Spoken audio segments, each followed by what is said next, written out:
एक के मुंह से एक शब्द नहीं निकला है, एक शब्द नहीं निकला है। राहुल जी कहां है आपका, आपकी मोहब्बत की दुकान का कोई जिक्र नहीं है। आप तो पूरे हिंदुस्तान में मोहब्बत की दुकान खोलना चाहते थे। मैं बताता हूं राहुल जी, आप आज मोहब्बत की दुकान के विषय में बात इसलिए नहीं कर रहे हैं क्योंकि आपके आकांक्षाओं का मेगा मॉल खुला हुआ है। The mega mall of your ambition. You want to become the ruler of this country by hook और बाय क्रुक। कैसे भी मैं सत्तासीन हो जाऊं, मैं सत्तारूढ़ हो जाऊं, और अगर हमारे लोग हत्या कर भी रहे हैं तो कोई बात नहीं है, वहां मोहब्बत की दुकान की आवश्यकता नहीं है।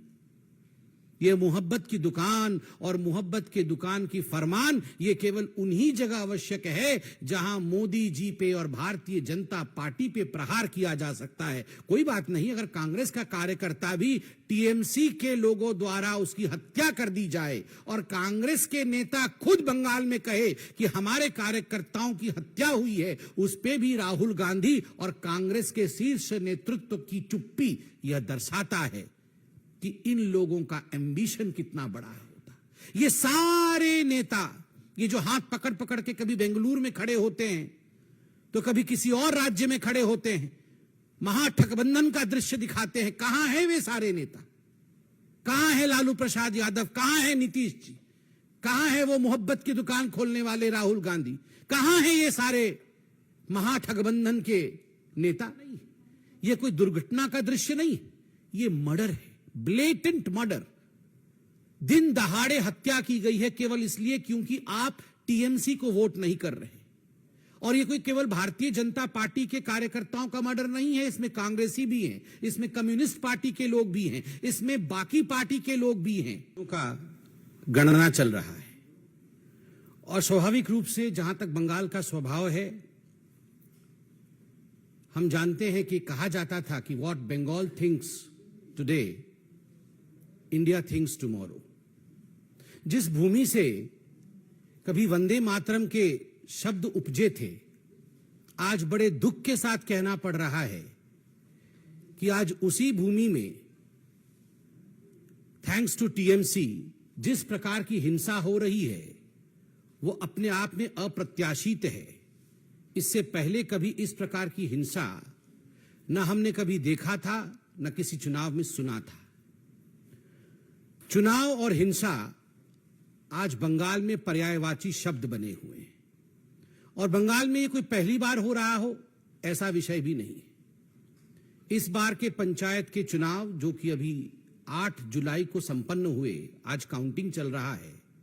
आज अखबारों में हर जगह ये खबर छपी है कि लगभग 45 लोग आज तक, जब से नॉमिनेशन आरंभ हुआ है और काउंटिंग अभी चल रहा है, लगभग 45 लोगों की हत्या की जा चुकी है। 45 people have died as of today as far as the panchayat elections of 2023 in West Bengal is concerned. आप याद करिए, इससे पहले के असेंबली चुनाव 2021 में लगभग 52 लोगों की, 52 लोगों की हत्या हुई थी। 52 people had died in the assembly elections during Bengal. 2018 के पंचायत के चुनाव में 23 लोगों की हत्या हुई थी, चुनावी हत्या। और उससे पहले 2013 के बंगाल के पंचायत के चुनाव में 15 लोगों की हत्या हुई थी। 2013 में 15 लोग, 2018 में 23 लोग और 2023 जो वर्तमान का पंचायत चुनाव चल रहा है उसमें 45 लोगों की हत्या। उत्तरोत्तर दिन प्रतिदिन लोकतंत्र किस प्रकार दम तोड़ रहा है बंगाल में, यह आपके सामने पेश है, संख्यावत पेश है। बंधुगण, केवल हत्याएं नहीं, आप अगर अखबार पढ़ेंगे तो जिन शब्दों का प्रयोग सर्वाधिक किया गया है बंगाल के पंचायत के चुनावों को लेकर, वो शब्द है फायरिंग, गोलीबारी, बॉम्बिंग, बमबारी, बोगस वोटिंग, रिगिंग, मतपेटियों का जलाना, मतपेटियों को फेंकना। कोई तालाब में फेंक रहा है मतपेटियों को, तो कोई वोट रिगिंग करके किस प्रकार से जीता जा सकता है टीएमसी उस प्रयत्न में, उस यत्न में लगी है। जिस डेमोक्रेसी में, जिस लोकतंत्र में फायरिंग, बॉम्बिंग, हत्या, रिगिंग ऐसे शब्दों का प्रयोग होता है, उस लोकतंत्र का क्या वजूद है, आप जरा सोच के देखिए।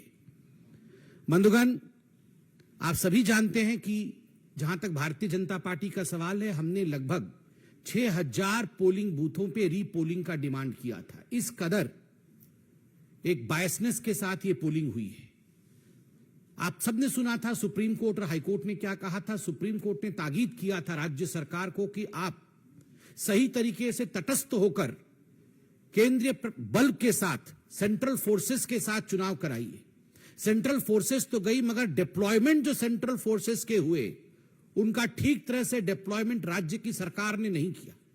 जो सेंसिटिव बूथ होती है, उनकी संख्या छुपाई गई, सेंसिटिव बूथ का डाटा दिया नहीं गया। सेंट्रल फोर्सेस के होने के बावजूद 45 लोगों की हत्या, यह दिखाता है कि राज्य सरकार किस प्रकार से एक प्रायोजित रूप से इन हत्याओं को अंजाम दे रही थी। यह एक स्टेट स्पॉन्सर्ड मर्डर है। ये जितने लोग मारे गए हैं, यह प्रायोजित है। This is not accidental, this is state sponsored murder of democracy in West Bengal. और केवल राजनीतिक पार्टी ही स्पॉन्सर कर रही है ऐसा नहीं है।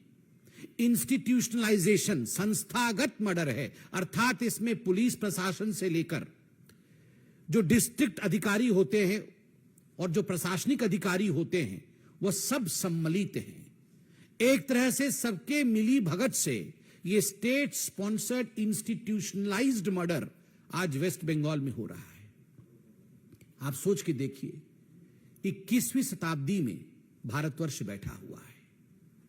मैं भी सोशल मीडिया में हूं, आप भी सोशल मीडिया में हैं। आजकल कुछ छुपता नहीं। जब हम सोशल मीडिया और फेसबुक पे देखते हैं, एक के ऊपर एक लद करके डेड बॉडियों को ट्रक से या बस से उतारा जा रहा है और स्ट्रेचर्स में डाला जा रहा है। किसी के हाथ मुड़े हुए हैं, किसी के पांव मुड़े हुए हैं, और ये किसी एक्सीडेंट का सीन नहीं है, ये कोई दुर्घटना का दृश्य नहीं है, ये मर्डर है, ब्लेटेंट मर्डर। दिन दहाड़े हत्या की गई है केवल इसलिए क्योंकि आप टीएमसी को वोट नहीं कर रहे। और ये कोई केवल भारतीय जनता पार्टी के कार्यकर्ताओं का मर्डर नहीं है, इसमें कांग्रेसी भी हैं, इसमें कम्युनिस्ट पार्टी के लोग भी हैं, इसमें बाकी पार्टी के लोग भी हैं, ऐसे लोग भी हैं जिनका राजनीति से कोई लेना देना नहीं है, वो केवल वोटिंग करने जा रहे हैं। ऐसे लोगों की हत्या हुई है। जब इस प्रकार का दृश्य सोशल मीडिया और फेसबुक में हम देखते हैं, तो मैं कई बार सोचता हूं कि अगर यही दृश्य कोई भाजपा शासित राज्य से आ रहा होता तो हाहाकार मच गया होता। ये सारे नेता, ये जो हाथ पकड़ पकड़ के कभी बेंगलुरु में खड़े होते हैं तो कभी किसी और राज्य में खड़े होते हैं, महागठबंधन का दृश्य दिखाते हैं। कहां है वे सारे नेता? कहां है लालू प्रसाद यादव? कहां है नीतीश जी? कहां है वो मोहब्बत की दुकान खोलने वाले राहुल गांधी? कहां है ये सारे महागठबंधन के नेता? एक के मुंह से एक शब्द नहीं निकला है, एक शब्द नहीं निकला है। राहुल जी कहां है आपका? आपकी मोहब्बत की दुकान का कोई जिक्र नहीं है। आप तो पूरे हिंदुस्तान में मोहब्बत की दुकान खोलना चाहते थे। मैं बताता हूं राहुल जी, आप आज मोहब्बत की दुकान के विषय में बात इसलिए नहीं कर रहे हैं क्योंकि आपके आकांक्षाओं का मेगा मॉल खुला हुआ है। The mega mall of your ambition. You want to become the ruler of this country by hook और बाय क्रुक। कैसे भी मैं सत्तासीन हो जाऊं, मैं सत्तारूढ़ हो जाऊं, और अगर हमारे लोग हत्या कर भी रहे हैं तो कोई बात नहीं है, वहां मोहब्बत की दुकान की आवश्यकता नहीं है। ये मोहब्बत की दुकान और मोहब्बत के दुकान की फरमान, ये केवल उन्हीं जगह आवश्यक है जहां मोदी जी पे और भारतीय जनता पार्टी पे प्रहार किया जा सकता है। कोई बात नहीं अगर कांग्रेस का कार्यकर्ता भी टीएमसी के लोगों द्वारा उसकी हत्या कर दी जाए और कांग्रेस के नेता खुद बंगाल में कहे कि हमारे कार्यकर्ताओं की हत्या हुई है, उस पे भी राहुल गांधी और कांग्रेस के शीर्ष नेतृत्व की चुप्पी यह दर्शाता है कि इन लोगों का एम्बिशन कितना बड़ा है। यह लोग डेमोक्रेसी की हत्या होते हुए देख सकते हैं, मगर अपने एम्बिशन की हत्या होते हुए, अपनी महत्वाकांक्षा को लुटते हुए नहीं देख सकते। मां, माटी और मानुष की बात करती थी ममता बनर्जी, मां आज बिलख रही है, रो रही है, माटी आज रक्त रंजित है, मानुष की आज हत्या हो चुकी है। और ममता जी, माफ करिएगा अगर मैं कहूं कि निर्मम बंदोपाध्याय जी ये सब मूक दर्शक बन के देख रही है, तो ये अतिशयोक्ति नहीं होगी। ये निर्ममता है, ये ममता नहीं है। ये डायमंड हार्बर मॉडल है। डायमंड हार्बर जहां से अभिषेक बनर्जी लड़ते हैं, उनकी कॉन्स्टिट्यूएंसी है भाईपुओं की, और जिस प्रकार से वहां दादागिरी की राजनीति चल रही है, वहां counting agent Bharatiya Janata party और दूसरे पार्टी के काउंटिंग एजेंटों को छोड़ा तक नहीं जा रहा है। ये चारों ओर बंगाल में ये चल रहा है। काउंटिंग एजेंट अगर टीएमसी का नहीं है तो 2 किलोमीटर पहले उसे रोका जाता है। जिस दिन नॉमिनेशन भरने जाता है किसी और पार्टी का कार्यकर्ता, पहले उसे मारा जाता है, डराया जाता है, धमकाया जाता है। फिर भी अगर नॉमिनेशन भर देता है तो उसके लोगों की हत्या की जाती है। फिर भी अगर इलेक्शन हो जाता है तो काउंटिंग डे के दिन काउंटिंग एजेंट को वहां घुसने नहीं दिया जाता है। रिगिंग करने की कोशिश होती है, बम फेंकने की कोशिश होती है, और उसके बाद भी अगर हो जाता है तो किस कदर वहां दंगा की जाती है कि आज हेमंत बिश्व शर्मा जी ने भी ट्वीट करके बताया है कि कई हजार लोग बंगाल छोड़ के आज शरण में हैं आसाम में। यह लोकतंत्र है, यह लोकतंत्र है ममता दी। ममता जी, आपको उत्तर देना होगा, क्या यह लोकतंत्र है कि एक राज्य के लोग चुनावी गणना के दिन राज्य छोड़ करके दूसरे राज्य में वो शरण लेते हैं? और यह पहली बार नहीं हो रहा है, असेंबली के चुनाव में भी ठीक इसी प्रकार हुआ था। বাংলার গণতন্ত্র রক্ত স্নাত, এখানে ভোট হলে মানুষের প্রাণ চলে যায়, এখানে নিয়ম কানুনের কোনো বলয় নেই। মুখ্যমন্ত্রী নির্মম বন্দ্যোপাধ্যায় ও তার পরিষদদার সরকারি আইনকে ক্ষমতা টিকে থাকার মেশিনারি বানাইছেন। আমি এই ব্যবস্থার তীব্র নিন্দা করি। भारतीय जनता पार्टी इस पूरे व्यवस्था की, जिस प्रकार से हिंसा हो रही है, जिस प्रकार से लोकतंत्र की हत्या हो रही है, उसकी तीव्र निंदा करती है।